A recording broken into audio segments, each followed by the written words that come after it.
Hi, you have probably made or ate hummus before, but only when you eat a really good hummus is when you start questioning what you ate before. But don't worry, because there is a list.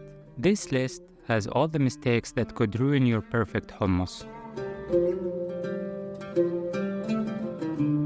This is probably the first mistake many people make. Please don't use canned chickpeas. It's just not right. Also, those jumbo chickpeas are tasteless and will probably make your hummus bland. Look for this kind of chickpeas, preferably organic, but usually they have a small kernel and packed with flavor. So 400 grams of that in a big bowl and soak them in water overnight. Why 400 grams? Because that's the package size. Double it, triple it, it will work the same. This step is not very necessary, but it will make your life easier when you boil them. So after I drained and washed them, I covered them with water and let them boil.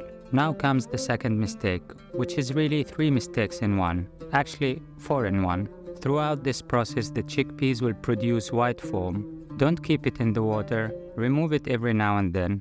Now the chickpeas are soft and you can break them in half. No, this is only half done. See the light color in the middle?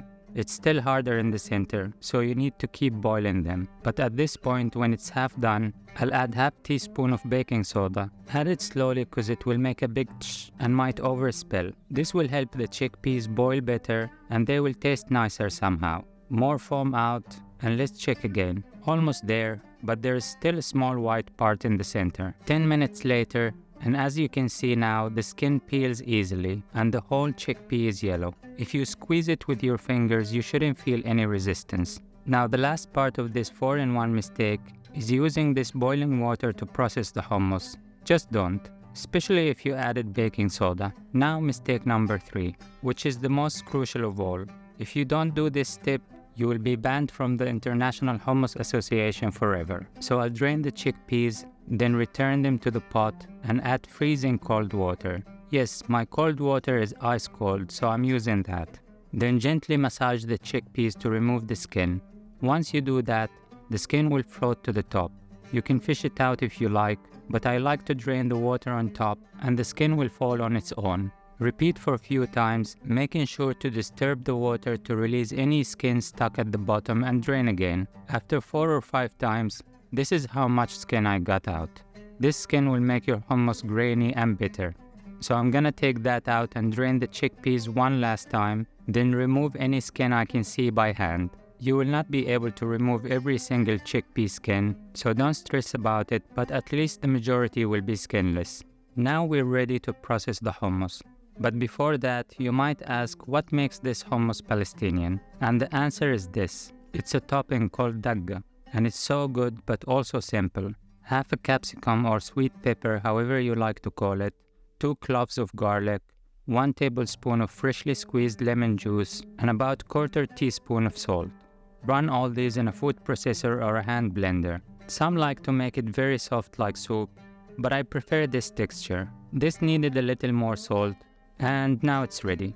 Make sure to test my invention at the end of the video, and please subscribe, like the video, and join my Patreon page to support my hummus addiction.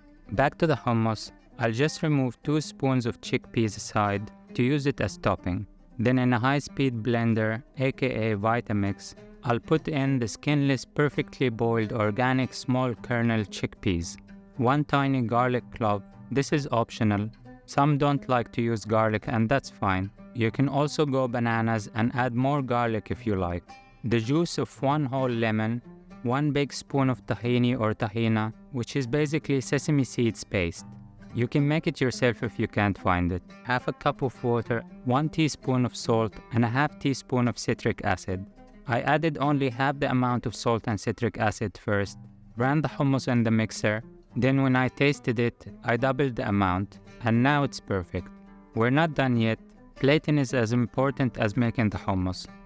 Deep plate, few spoons of hummus, press down with a spoon and rotate. Look how smooth and creamy this is. Now some sumac in the middle and on the edges. This is a spice made from a flour you can get from any Middle Eastern shop. Then dagga in the middle, topped with the whole chickpeas we took out.